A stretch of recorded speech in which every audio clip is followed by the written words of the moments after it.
Hello friends, welcome to my channel. இன்றைக்கி நம்ம வீடியோவில் நல்ல காரசாரமாக மிளகாய் சட்னி எப்படி செய்கிறதுன்னு பார்க்க போகிறோம். இந்த மிளகாய் சட்னி இட்லி, தோசை, சப்பாத்தி எல்லாத்துக்குமே சூப்பராக இருக்கும். கொஞ்சம் காரத்தோட சுவையும் தூக்கலாகவே இருக்கும். வாங்க எப்படி செய்கிறதுன்னு பார்க்கலாம்.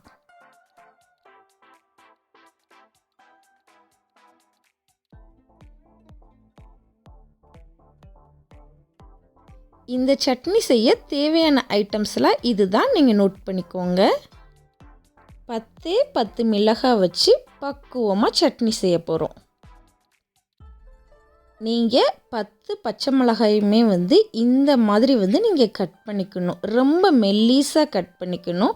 அப்போ தான் வதங்குறதுக்கு ரொம்ப ஈஸியாக இருக்கும். ரொம்ப ஸ்பைஸியாகவும் இருக்காது. ஸோ நீங்கள் ஃபஸ்ட்டு இந்த மாதிரி கட் பண்ணிக்கோங்க. அடுத்து ஒரு பேன் காய வச்சுக்கோங்க. பேன் ஹீட் ஆனதுக்கப்புறம் கரெக்டாக 2 டேபிள் ஸ்பூன் அளவு உளுந்து சேர்த்துக்கோங்க. இப்போ அதை லைட்டாக ஃப்ரை பண்ணிக்கலாம். உளுந்து நல்லா கோல்டன் ப்ரௌன் கலர் ஆகணும். ஸோ அது வரைக்கும் நீங்கள் பொறுமையாக இந்த மாதிரி மிக்ஸ் பண்ணுங்கள். அவ்வளோதான், கோல்டன் ப்ரௌன் கலராக ஆயிடுச்சு. இப்போ நம்ம தனியாக எடுத்து வச்சிடலாம். இப்போ அதே பேனில் கொஞ்சம் எண்ணெய் சேர்த்துக்கோங்க. கொஞ்சம் எண்ணெய் அதிகமாகவே சேர்த்துக்கோங்க. இப்போ கட் பண்ணி வச்சுருக்கிற பச்சை மிளகாய் சேர்த்துடலாம்.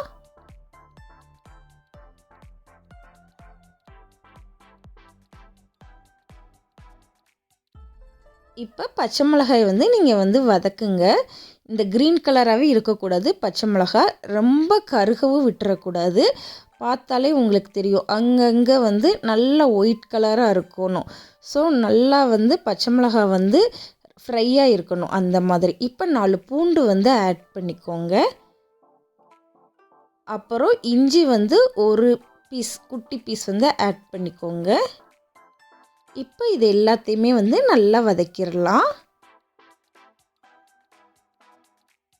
இந்த பச்சை மிளகாய் நல்லா கொஞ்சம் ஃப்ரை ஆனாதான் ரொம்ப ஸ்பைஸியாக இருக்காது. ஸ்பைஸியாக இருக்கும், ஆனால் என்ன சொல்கிறதுனா ரொம்ப ஓவராக இருக்காது. ஸோ அதனால் நீங்கள் நல்லா இந்த மாதிரி வதக்கணும்.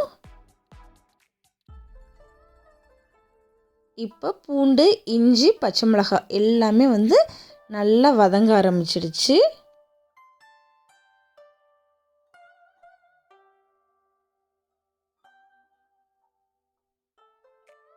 நல்லா எண்ணெயிலே வதக்குங்க. எண்ணெய் பத்தலாட்டினா கூட கொஞ்சம் எண்ணெயை சேர்த்துக்கோங்க. ஸோ நல்லா பச்சை மிளகாய் ஃப்ரை ஆகணும். இப்போ நம்ம கொஞ்சமாக புளி சேர்க்க போகிறோம். இப்போ அதையும் சேர்த்து நல்லா வதக்கிடலாம்.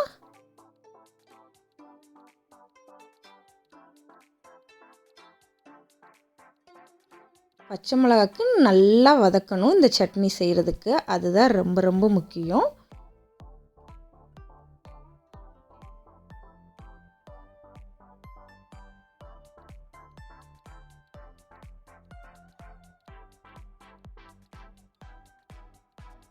இப்போ நல்லா வதங்கிடுச்சு. நம்ம எடுத்து தனியாக வச்சு ஆற வச்சிடலாம்.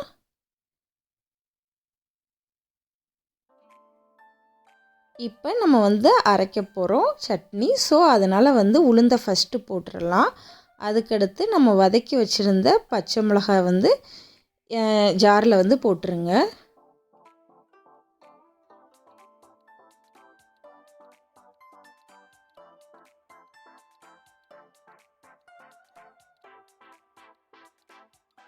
இப்போ தேவையான அளவு உப்பு சேர்த்துக்கலாம்.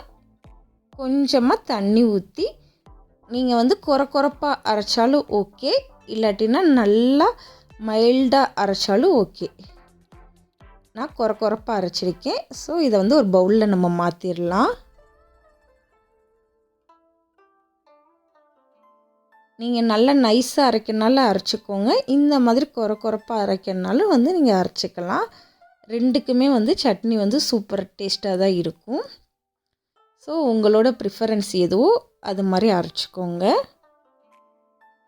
இப்போ அடுத்த ஒரு குட்டி பேன் எடுத்துக்கோங்க. அதில் கொஞ்சம் எண்ணெய் சேர்த்துக்கோங்க.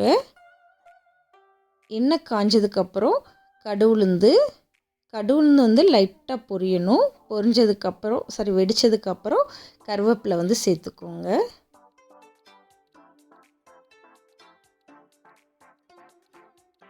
அப்புறம் கொஞ்சம் பெருங்காயம் சேர்த்துக்கோங்க.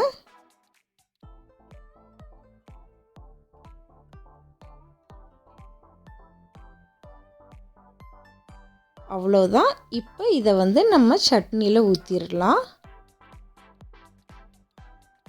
அவ்வளோதான். ரொம்ப ரொம்ப ஈஸியாகவே இந்த சட்னி வந்து செஞ்சாச்சு. இது செய்கிறதுக்கான நேரமும் வந்து ரொம்ப ரொம்ப கம்மி தான். இட்லி, தோசை, பணியாரம் எல்லாத்துக்குமே இந்த சட்னி வந்து சூப்பராக இருக்கும்.